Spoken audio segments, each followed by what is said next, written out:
ને લઈને હવામાન વિભાગ દ્વારા આગાહી કરવામાં આવી છે, જ્યાં હવામાન વિભાગની આગાહી અનુસાર રાજ્યમાં ગરમીનું જોર ઘટશે। अनेक जिल्लाओं तापमान में 7 दिन के लिए 29 अप्रैल से लेकर 5 मई तक मौसम आमतौर पर शुष्क रहेंगे और जो उच्च अधिकतम तापमान है इसमें 2 से 3 डिग्री सेंटीग्रेड टेम्परेचर धीरे धीरे फॉल होने का संभावना रहेगा, कम होने का संभावना, उसका आगे कोई बड़ा बदलाव नहीं रहेगा। तटीय क्षेत्र में अभी जो पवन का दिशा है दक्षिण पश्चिम से पश्चिम दिशा से पवन चलने का स्थिति रहेगा और जो स्पीड रहेगा 15 से 20 नॉट। अहमदाबाद के लिए जो पूर्वानुमान है मेनली क्लियर स्काई रहेगा, जो अधिकतम तापमान है 43 डिग्री सेंटीग्रेड के आसपास रहने का संभावना है। और अभी जो अधिकतम तापमान का जो स्टेट का या यूनियन टेरिटरी दीव दमन दादरा नगर हवेली के लिए बोला जाए तो जो हमारा भीतरी वाला एरिया है 40 से 43 डिग्री सेंटीग्रेड तक रहने का संभावना रहेगा। साबरकांठा जिल्लाમાં આજે મોતના તાંડવ જેવી એક હૃદયદ્રાવક ઘટના સામે આવી છે, તેને જોઈએ સમગ્ર વિગત સાથેનો અહેવાલ। हिम्मतनगर नजीक जसवंतगढ़ पाटिया पास एक पूरपाट झड़पे आवती खानगी बसे कारने पाछळथी એટલી જોરદાર ટક્કર મારી કે કારનો કચરઘાણ નીકળી ગયો હતો। આ ભીષણ અકસ્માતમાં 6 લોકોના ઘટના સ્થળે જ કરુણ મોત નિપજ્યા છે। શામળાજીથી અમદાવાદ તરફ જતા નેશનલ હાઈવે પર આ દુર્ઘટના સર્જાઈ હતી। પ્રત્યક્ષદર્શીઓના જણાવ્યા મુજબ ટક્કર એટલી પ્રચંડ હતી કે કારનો પાછળનો અને ઉપરનો ભાગ સાવ દબાઈ ગયો હતો। કારમાં સવાર મુસાફરો અંદર જ ફસાઈ ગયા હતા। અકસ્માતમાં अन्य 6 લોકો પણ ગંભીર રીતે ઇજાગ્રસ્ત થતા સારવાર માટે હોસ્પિટલમાં ખસેડવામાં આવ્યા છે। આજ રોજ શામળાજીથી હિંમતનગર જે હાઈવે જાય છે ત્યાં જવાનગઢ ગામ છે, ત્યાં જે અનઓથોરાઇઝ કટ છે નેશનલ હાઈવે ઉપર, ત્યાં એક ઇકો ગાડી જતી હતી ને એને પાછળથી લક્ઝરી દ્વારા ટક્કર મારવામાં આવેલી છે। જે બનાવ બનેલ છે દુઃખદ, અને એમાં હાલ સુધી 6 જણના મરણ ગયેલ છે અને બીજા ઇજાગ્રસ્તને હોસ્પિટલ મોકલી આપેલ છે। ખાનગી લક્ઝરી બસના ડ્રાઈવરે સ્ટીયરિંગ પરથી કાબુ ગુમાવતા આગળ જઈ રહેલી કારને પાછળના ભાગેથી જોરદાર ટક્કર મારી હતી। હાઈવે પર વાહનોની અવરજવર વચ્ચે બનેલી આ ઘટનાને પગલે ટ્રાફિક જામના દ્રશ્યો સર્જાયા હતા અને સ્થાનિક લોકો મદદે દોડી આવ્યા હતા। ઘટનાની જાણ થતાં જ પોલીસ કાફલો અને એમ્બ્યુલન્સ ઘટના સ્થળે પહોંચી હતી। કારમાં ફસાયેલા મૃતદેહોને બહાર કાઢવા માટે ભારે જહેમત ઉઠાવવી પડી હતી।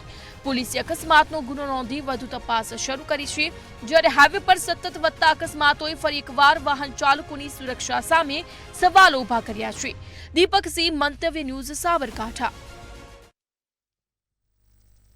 વડોદરાના જાંબુઆ બ્રિજ પર અકસ્માત સર્જાયા હોવાની ઘટના સામે આવી છે, ત્યારે પૂરપાટ ઝડપે આવતી કારે આઈસરને ટક્કર મારતા અકસ્માત સર્જાયો હતો। અકસ્માતની આ ઘટનામાં 3 યુવકોના ઘટના સ્થળે કરુણ મોત નિપજ્યા છે, જ્યારે અન્ય 2 લોકોને ગંભીર ઇજાઓ પહોંચતા સારવાર અર્થે હોસ્પિટલ ખસેડવામાં આવ્યા। યુવકો સુરતથી ભાવનગર દર્શન કરવા જઈ રહ્યા હતા ત્યારે અકસ્માત થયો હતો, જ્યાં પોલીસે અકસ્માતનો ગુનો નોંધી વધુ તપાસ હાથ ધરી છે। અમદાવાદ ખાતે 35 વર્ષ જૂના કેસમાં મોટી કાર્યવાહી કરવામાં આવી છે। ક્રાઇમ બ્રાન્ચની ટીમે જેસીબી સાથે મૃતદેહ શોધવા પહોંચી હતી, જ્યાં વટવાના કુતુબનગરમાં યુવતીનો મૃતદેહ દાટી અને જે આશંકા સેવવામાં આવી હતી આ વિશે ત્યારે તપાસ અધિકારીઓને એક બાદ એક અવશેષો મળી આવ્યા છે, જ્યાં 35 વર્ષ પહેલા કુતુબનગરમાં મૃતદેહ દાટવામાં આવ્યો હતો, જ્યાં મુંબઈની શબનમ નામની મહિલાની હત્યા કરવામાં આવી હતી। કરીમ અને સાદિકની સંડોવણી સામે આવી છે, ત્યારે મુખ્ય આરોપી શમશુદ્દીન દુનિયામાં હયાત નથી, જ્યાં શમશુદ્દીન અને શબનમ એકબીજાના પ્રેમમાં હતા। તો વડોદરાની એસએસજી હોસ્પિટલ ફરી એકવાર વિવાદમાં આવી છે। સયાજી હોસ્પિટલ કોલ્ડ સ્ટોરમાં મહિલાનો મૃતદેહ ડિકમ્પોઝ હાલતમાં મળી આવ્યો છે। મૃતદેહની હાલત જોઈ પરિવારજનો દ્વારા હોબાળો કરવામાં આવ્યો હતો, જ્યાં હોસ્પિટલ વ્યવસ્થાપન સામે ઉગ્ર આક્રોશ વ્યક્ત કરવામાં આવ્યો। પરિવારજનો દ્વારા જે કોલ્ડ રૂમમાં સંભાળમાં બેદરકારીના આક્ષેપો કરવામાં આવ્યા છે, ત્યારે પોલીસે હોસ્પિટલ પહોંચી ઘટના અંગે વધુ તપાસ હાથ ધરી છે।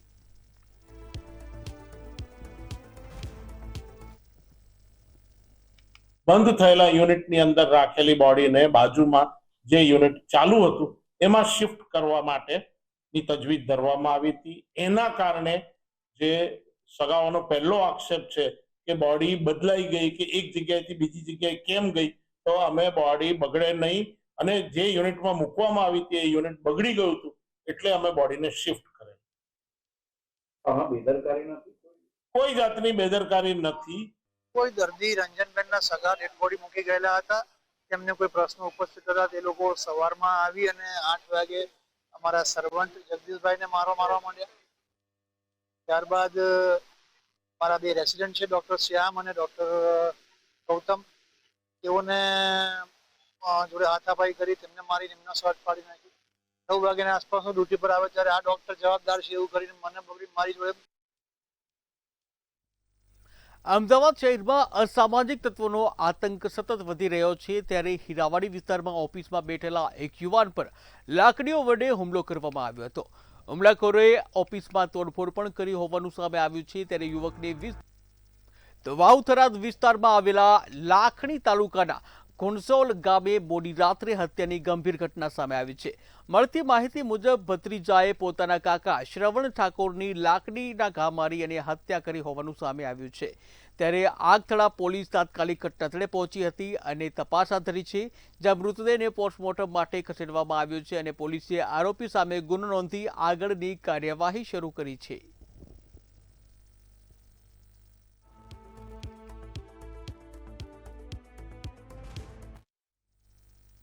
તો દાંતામાં ચૂંટણી અદાવત રાખીને દૂધ લેવાનું ના પાડતા રોષ ફાટી નીકળ્યો છે.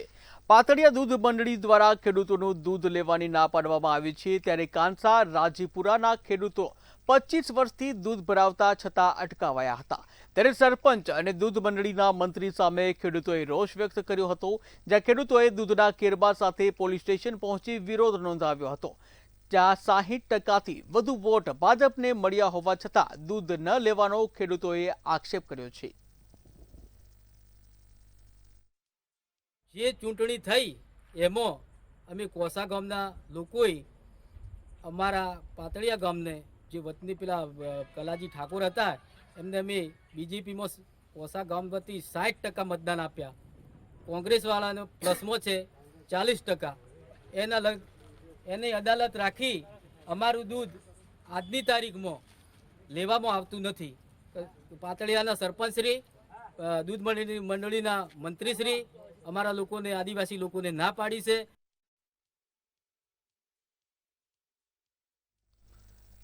તો વડોદરાના છાણી રોડ ઉપર નાયરા પેટ્રોલ પંપ નજીક અકસ્માતની એક દુઃખદ ઘટના સામે આવી છે, જેમાં એક વ્યક્તિનું મોત નીપજ્યું છે. મળતી માહિતી મુજબ એક્ટિવા ચાલકે રાહદારીને અડફેટે લેતા અકસ્માત સર્જાયો હતો, જ્યાં ઘટનામાં એક્ટિવા ચાલકને પણ ઈજાઓ પહોંચતા તેને તાત્કાલિક સારવાર માટે હોસ્પિટલ ખસેડવામાં આવ્યો છે.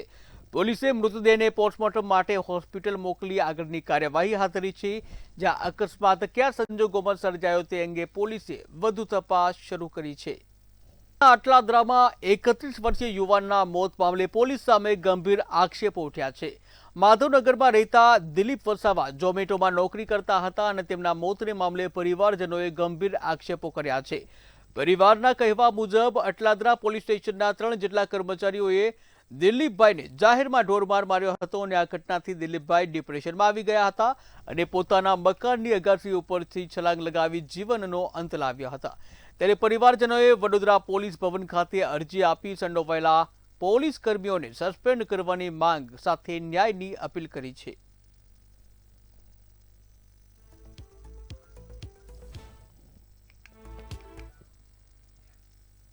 છોટાઉદેપુર જિલ્લાના રોજવા ગામમાં રસ્તાની સમસ્યાને લઈને ગ્રામજનોએ ત્રાહિમામ પોકારી ઉઠ્યા છે. ત્યારે રોજવા જૂથ ગ્રામ પંચાયતના લોકો લાંબા સમયથી માર્ગ સુધારાની માંગ કરી રહ્યા છે, પરંતુ નેતાઓ અને અધિકારીઓ તરફથી કાર્યવાહી ન થતા રોષ વધ્યો છે.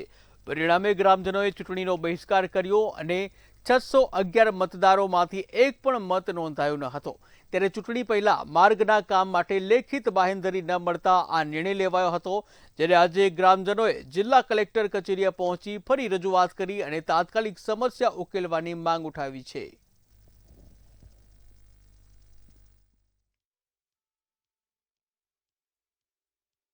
કલેક્ટર કચેરી જિલ્લા શાસનમાં આવેદનપત્ર આપીએ છીએ કે અમે રોજવા ગામના વતની છે અને અમારા રોજવા ગામમાં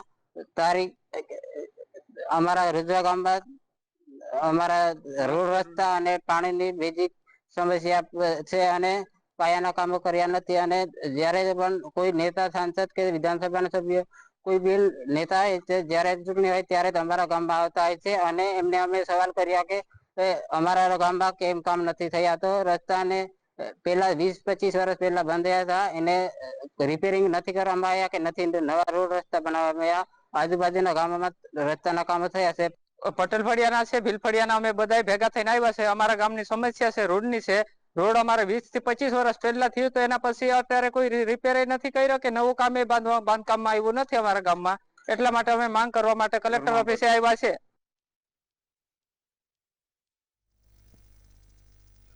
તો છોટાઉદેપુરમાં કાળઝાળ ગરમીમાં વીજળી ગુલ થવાથી હાલાકી ભોગવવાનો વારો આવ્યો છે. વારંવાર વીજ પ્રવાહ ખોરવાતા સમસ્યાથી કંટાળી ગુરુકૃપા સોસાયટીના રહીશોએ MGVCL કચેરીએ રજૂઆત કરી હતી. જ્યારે નગરના અન્ય વિસ્તારોમાં પણ વીજ પ્રવાહની સમસ્યા જોવા મળી રહી છે, ત્યારે MGVCLના અધિકારીઓએ સમસ્યા હલ કરવાની ખાતરી આપી છે.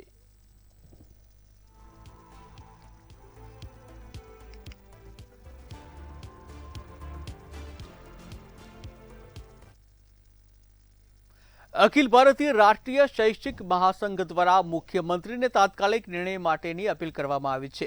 રાજ્યકર્મીઓ શિક્ષકો માટે 2% DA વધારાની માંગને લઈને લેખિતમાં રજૂઆત કરવામાં આવી છે. ત્યારે કેન્દ્રના 2% DA વધારા મુજબ રાજ્યમાં પણ અમલની માંગ કરવામાં આવી છે. તેમજ 7મા પગાર પંચ હેઠળ અન્ય લાભો વધારવામાં આવે તેવી પણ માંગ ઉઠાવવામાં આવી છે. લાંબા સમયથી કર્મચારીઓ રાહ જોઈ રહ્યા હોવાનો પણ ઉલ્લેખ કરવામાં આવ્યો છે.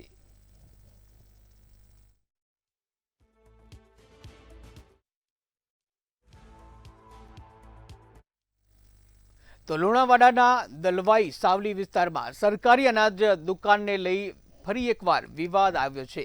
ગ્રાહકે બનાવેલા વાયરલ જે વિડીયોમાં દુકાન સંચાલક ભરત પરમાર દ્વારા ઓછું અનાજ આપીને કાળા બજારમાં વેચવાના આક્ષેપો કરવામાં આવ્યા છે.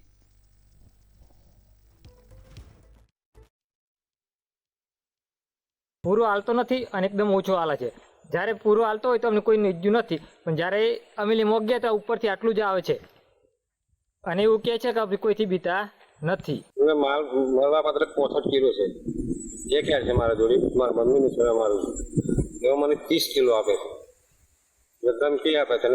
2 મહિના પહેલા અમે મામલતદારને બોલાવીને બધું રજૂઆત કરી લે કે પૂરો મળી જાય, એમ કે તને હવે પૂરો નથી આપતો. ત્યારે અમે એવું છે કે જ્યારથી દુકાન મળી ત્યારથી આ લોકો મને મારી નાખવાની બી ધમકી આપતા, ઘણી વાર ટ્રેક્ટર ચડાવી દેવાની બી ધમકી આપતા હતા. અને એટલે પ્રેશરના દબાણમાં લાવે છે કે પરેશાન કરવા માટે. અને આ રીતે બધા લોકો પૂરેપૂરું આપે છે કે આટલા કોઈનો કોઈ પ્રોબ્લેમ નહીં, પણ 6-7-10 જણા એવા છે કે છેલ્લા દુકાન મળી ત્યારથી 10-20 જણા એટલા ધમકી આપે છે ને, હું મોડબળ પ્રેશરથી દુકાન ચલાવી રહ્યો છું. વલસાડ શહેરના શાકભાજી માર્કેટ વિસ્તારમાં લૂંટની ઘટના સામે આવી છે, જ્યાં વિશાળ એપાર્ટમેન્ટમાં 3 જેટલા લૂંટારુઓએ વૃદ્ધા અને કામવાળીને બંધક બનાવી લૂંટ ચલાવી હતી. આરોપીઓએ ચપ્પુ અને છરા સાથે હુમલો કરી સોનાના ઘરેણાં, રોકડ અને મોબાઈલ લઈ ફરાર થઈ ગયા હતા. ત્યારે મહિલાઓ પર હુમલા દરમિયાન કામવાળીએ બચાવવાનો પ્રયાસ કરતા તે ઇજાગ્રસ્ત થઈ હતી. જ્યાં પોલીસે 3 લાખથી વધુની લૂંટની ફરિયાદ નોંધી છે અને CCTVના આધારે આરોપીઓની શોધખોળ શરૂ કરી છે. અમદાવાદ સાયબર ક્રાઇમે મોટી કાર્યવાહી કરતા ગાઝિયાબાદથી 2 રીઢા ઠગોને ઝડપી પડ્યા છે. આરોપીઓ પોતાને નાણાં મંત્રાલય અને NPCIના અધિકારી તરીકે ઓળખ આપી લોકો સાથે કરોડોની ઠગાઈ કરતા હતા. અમદાવાદ સાયબર ક્રાઇમે ડીપફેક આધાર પર દ્વારા જે ફ્રોડ રેકેટનો પર્દાફાશ કરવામાં આવ્યો છે. ડીપફેક ટેકનોલોજી અને આધારિત જે બાયોમેટ્રિક સિસ્ટમનો દુરુપયોગ કરતી ગેંગ આખરે ઝડપાઈ ગઈ છે. ખોટી ઓળખ ઊભી કરી ગેરકાયદેસર બેંક એકાઉન્ટ ખોલવા અને લોન મેળવવાના કેસમાં 4 આરોપીઓની ધરપકડ કરવામાં આવી છે. વેપારી અમિત પટેલની ફરિયાદના આધારે તપાસ શરૂ કરવામાં આવી હતી, જ્યાં ફરિયાદ મુજબ અજાણ્યા શખ્સોએ તેમના આધાર કાર્ડ સાથે જોડાયેલ મોબાઈલ નંબર ગેરકાયદે બદલી નાખ્યો હતો અને તેમની ઓળખનો દુરુપયોગ કરવામાં આવ્યો હતો અને જે ડિજીલોકર એક્સેસ પણ કરવામાં આવ્યું હતું. ત્યારબાદ KYC પ્રક્રિયા પૂર્ણ કરી બેંક એકાઉન્ટ ખોલાયા અને વ્યક્તિગત લોન માટેની અરજી કરવામાં આવી હતી. ત્યારે હાલ 4 આરોપીઓને ઝડપી લઈ સાયબર ક્રાઇમે વધુ તપાસ હાથ ધરી છે. દિવસથી એમને આ OTP આવવાનું બંધ થઈ ગયું એટલે એમને થોડીક શંકા થઈ ને અમારી પાસે ફરિયાદ લઈને આવ્યા હતા. ત્યારે આપણે ઇન્વેસ્ટિગેટ કર્યું તો આપણને જાણ પડી કે એમના મોબાઈલ પર OTP ગયા વગર એમનું મોબાઈલ નંબર જે રજિસ્ટર્ડ હતું આધાર સાથે એ બદલાઈ ગયું હતું. અને આમાં પછી ફરી વધારે તપાસ કરતા એ પણ ખબર પડી કે આમાં એમનું બાયોમેટ્રિક પણ ચેન્જ થયું હતું, એમના નામે બેંકનું ખાતું પણ ખોલાઈ ગયું હતું અને એમના ડિજીલોકરનું પણ એક્સેસ થઈને એમના બધા ડોક્યુમેન્ટ્સ પણ એક્સેસ થયા હતા, જેની અનુસંધાને આપણે એફઆઈઆર લીધી છે અને પછી આપણે 4 આરોપી અટક કર્યા છે.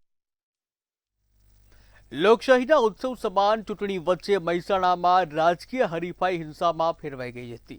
વોર્ડ નંબર 4ની સ્પર્ધામાં ભાજપ અને કોંગ્રેસ વચ્ચેના તણાવમાં એક 22 વર્ષીય નિર્દોષ યુવકે જીવ ગુમાવ્યો હતો. તાવડિયા ચોકડી પાસે મધ્યરાત્રિએ થયેલી આ ક્રૂર હત્યાએ સમગ્ર શહેરને ઝંઝોરીને મૂકી દીધું હતું. તારીખ 25 એપ્રિલની મધરાત્રે મહેસાણાના તાવડિયા ચોકડી પાસે થયેલો ઝઘડો પણ વારમાં લોહિયાર હત્યામાં ફેરવાઈ ગયો હતો. મિતેન ચૌધરી પર લાકડાના ધોકા અને છરીથી હુમલો થતા તેને ગંભીર હાલતમાં હોસ્પિટલ ખસેડવામાં આવ્યો હતો, જ્યાં તેનું મોત થયું હતું.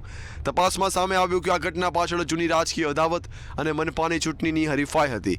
પોલીસે ભારતીય ન્યાય સંહિતાની ગંભીર કલમો હેઠળ ગુનો નોંધી આરોપીઓને ઝડપી લેવા કાર્યવાહી શરૂ કરી હતી. આપ સૌ જાણો છો કે તારીખ 25/4/26ના રોજ રાતના લગભગ 00:40 વાગ્યાની આજુબાજુ તાવડિયા રોડ મહેસાણા ખાતે ફરિયાદી ધીમંત રણજીતભાઈ ચૌધરી તથા તેમના સાથે ચૌધરી મિતેન રમેશભાઈ અને ઉપરાંત એક સાહેદ હર્ષ રામજીભાઈ ચૌધરી આ લોકો ઊભા હતા. આ દરમિયાન આરોપીઓ ભરતભાઈ માધુભાઈ ચૌધરી, ધ્રુવ ઉર્ફે ધવલ ભરતભાઈ ચૌધરી, મયુર જયંતિભાઈ ઉર્ફે ડાયાભાઈ ચૌધરી, યશ રમેશભાઈ ચૌધરી આ લોકો ત્યાંથી નીકળેલા અને અહીંયા કેમ ઊભા છો તેમ કહી બોલાચાલી ગાળાગાળી કરેલી અને ત્યારબાદ આ લોકો ઉશ્કેરાઈ જઈ ચૌધરી મિતેન રમેશભાઈ રહે તાવડિયા તાલુકો જિલ્લો મહેસાણાને આરોપીઓ ધવલ ભરતભાઈએ તેના હાથમાંનો ધોકો માથાના ભાગે મારેલ. હત્યા બાદ આરોપીઓ ભાગી છૂટ્યા હતા, પરંતુ મહેસાણા પોલીસે તાત્કાલિક એક્શનમાં આવી હતી. અલગ અલગ ટીમોએ રાજસ્થાનના સાંચોર અને ઉત્તર પ્રદેશના પ્રતાપગઢ સુધી પીછો કરીને તમામ આરોપીઓને ઝડપી લીધા હતા. આરોપીઓ પાસેથી રોકડ રકમ, મોબાઈલ ફોન અને કાર જપ્ત કરવામાં આવી હતી. હવે તમામ આરોપીઓ કાયદાની પકડમાં છે અને સમગ્ર કેસની વધુ તપાસ આગળ વધી રહી છે. અલ્પેશ પટેલ, મંતવ્ય ન્યૂઝ, મહેસાણા. મહીસાગર ખાતે બાલાસિનોર સેકન્ડ એડિશનલ કોર્ટમાં મારામારી સર્જાઈ હતી. એડિશનલ કોર્ટમાં વકીલ અને સાહેદ સાથે મારામારીની ઘટના બની હતી, જ્યાં મારામારીનો કેસ બાબતે ઉલટ તપાસ સમયે આ ઘટના બની હતી. તપાસમાં કેમ વચ્ચે બોલ્યા કહી વકીલ સાથે મારામારી કરી હતી, જ્યાં વકીલ VR પટેલને સરકારી દવાખાને પહોંચાડવામાં આવ્યા, તેમજ બાલાસિનોર પોલીસનો કાફલો ઘટના સ્થળે દોડી આવ્યો હતો. હાજીભાઈ અંદર કેસ ચલાવતા હતા એ દરમિયાન અંદર આ સિદ્ધરાજભાઈ અને એમનો બીજો એક ભાઈ નાઓ કોર્ટ રૂમમાં આવીને વકીલને કે તું કેમ મારી બાને આવું બધું પૂછું છું, આમ છે તારા આવું બધું પૂછવાનું એવું કે જણાવતા હતા. જેથી મેં એવું કહ્યું કે ભાઈ વકીલ છે અને એ અમે ક્રોસ વકીલ ગમે એ પૂછી શકે. તો પછી અંદર કશું ના બોલ્યો અને હું બહાર નીકળતા બાયના આગળ મને કે તું કમ વચ્ચે બોલતો, તને બહુ ચરબી છે, હું PSI નો છોકરો એમ કરી અને મને મારવા ફરી વળ્યા અને માથાના ભાગે તથા મોઢા ઉપર નકુલિયા ખણી લીધા. બહાર નીકળી ગયા એટલે VR પટેલ એડવોકેટ જે અમારા બાલાસિનોર બારના છે, જે અમારા પૂર્વ પ્રમુખ છે, અને એમણે VR પટેલે એવું કીધું કે ભાઈ કોર્ટમાં આવું બિહેવિયર તમારાથી ના થાય, વકીલને તો ક્રોસ કરવાનો અધિકાર છે, બરાબર છે, અને ક્રોસ એક્ઝામિનેશન એ વકીલનો અધિકાર છે આરોપીના બચાવ માટે, એટલે તમે આવું ના કહી શકો ને તમારાથી વચ્ચે ના બોલાય. તો પછી એ VR પટેલને મારવા ફરી વળ્યા. તો આ બાબતની રજૂઆત મેં નામદાર કોર્ટને પણ કરી અને સ્ટાફને પણ કરી અને પોલીસના ત્યાં હાજર અમારા કોન્સ્ટેબલ પણ દરરોજ રેગ્યુલર આવે છે અને અમારા જે ત્યાંના હોમગાર્ડ પણ રેગ્યુલર હાજર હોય છે. એ બહેનો પણ બચારી ત્યાં છોડાવવા માટે આ VR પટેલને આવી, તો પણ એ લોકો બચતા નતા. પછી સાહેબને રજૂઆત કરી. સ્થાનિક સ્વરાજ્યની ચૂંટણીઓમાં ભાજપને મળેલી જીત બાદ રાજ્ય કેબિનેટ બેઠકમાં મહત્વનો નિર્ણય લેવામાં આવ્યો છે. ભૂપેન્દ્ર પટેલે જનતાના પ્રશ્નોનું ઝડપી નિરાકરણ લાવવા તંત્રને સ્પષ્ટ સૂચનાઓ આપી છે. આ સરકાર ગામથી અને રાજ્ય સ્તર સુધી સમસ્યાઓના ઉકેલ અને નાગરિકોને વધુ સારી સેવાઓ આપવા કટિબદ્ધ હોવાનું જણાવ્યું હતું. સપનાઓને ભાવીશ એ પણ પૂરા કરવા માટેના અમે તમામ પ્રયાસો તનતોડ મહેનત કરીને કરીશું. ગુજરાતના મંત્રીમંડળે રાજ્યની જનતાનો અને માનની નરેન્દ્રભાઈ મોદી સાહેબ, માનની અમિતભાઈ શાહ સાહેબ, નીતિન નવીનજી, જેમની પ્રેરણા માર્ગદર્શન એ સતત ગુજરાતને મળે છે, ત્યારે એમનો પણ વિશેષ આભાર માન્યો છે. તો વડોદરાથી મહત્વના સમાચાર સામે આવે છે, જ્યાં વડોદરામાં પ્રધાનમંત્રી નરેન્દ્ર મોદી આવવાના છે, ત્યારે આગામી સમય અમદાવાદને લઈને મહત્વના સમાચાર સામે આવી રહ્યા છે, જ્યાં અમદાવાદ શહેર પોલીસના માળખામાં ફેરફાર થવાનો છે. તો મહત્વના સમાચાર સામે આવી રહ્યા છે, અમદાવાદ શહેર પોલીસનું માળખું હવે બદલાવા જઈ રહ્યું છે, જ્યાં શહેર પોલીસનું માળખું તો મહેસાણાથી મહત્વના સમાચાર સામે આવી રહ્યા છે, જ્યાં મહેસાણામાં વોર્ડ નંબર 3ના ભાજપના કાર્યકરની હત્યા મામલે મહત્વના સમાચાર આવે છે, ત્યારે વોર્ડ નંબર 4માં ભાજપના કાર્યકરની હત્યા કરવામાં આવી હતી, ત્યારે હત્યામાં સામેલ તમામ હત્યારાઓને મહેસાણા પોલીસે ઝડપી પડ્યા છે, ત્યારે હત્યામાં સંડોવાયેલા 6 આરોપીઓને કોર્ટમાં રજૂ કરવામાં આવ્યા છે, જ્યાં હત્યામાં સંડોવાયેલા 6 આરોપીઓના રિમાન્ડની માંગ કરવામાં આવી છે, ત્યારે કોર્ટે 6 આરોપીઓને સોમવાર સુધીના રિમાન્ડ મંજૂર કરી આપ્યા છે. ઉલ્લેખનીય છે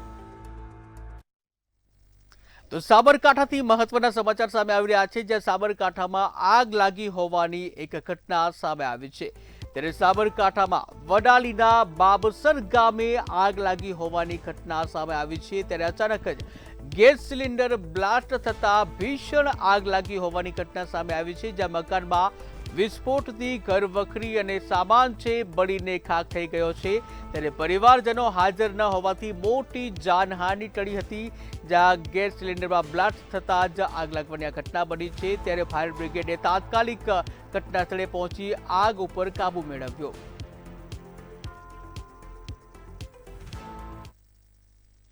તો ગુજરાત 87માં હાલ બસ આટલું જ. વધુ સમાચાર માટે જોતા રહો મંતવ્ય ન્યૂઝ. નમસ્કાર.